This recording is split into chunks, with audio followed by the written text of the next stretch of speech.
የኮሚሽነሩና የዳኛው ሪፖርት ምንም ባልተደረገ ምንም ባልተፈጠረ ህዝቡ ኳስ እያየ እያለ ብሎ የጻፈው ለእኔ ያሳይቶኝ ስለሆነ ምንድን የሚለው 17ኛው ህግ ላይ አንድ ቡድን ሆን ብሎ አልጫወትም ከወጣ የባለ ጋራው 3 ነጥብና 30 ሺህ ብር ይቀጣል። ህግና ደንብ ተቀምጧል። በቃ እሱን ይዘን እንከራከራለን። የት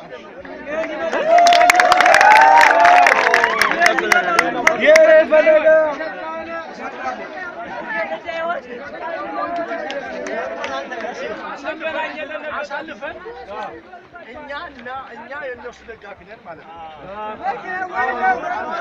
አንተ ጀግና ነህ። የእናንተን ላብ የእናንተን ድካም ለምንድን ነው ማለት ነው? ስለሆነ በስነ ስርዓቱ አንተ ጀግና ነህ። ውጤታ እንዲሆነው አልፈረመም ብለው ነው ጋሼ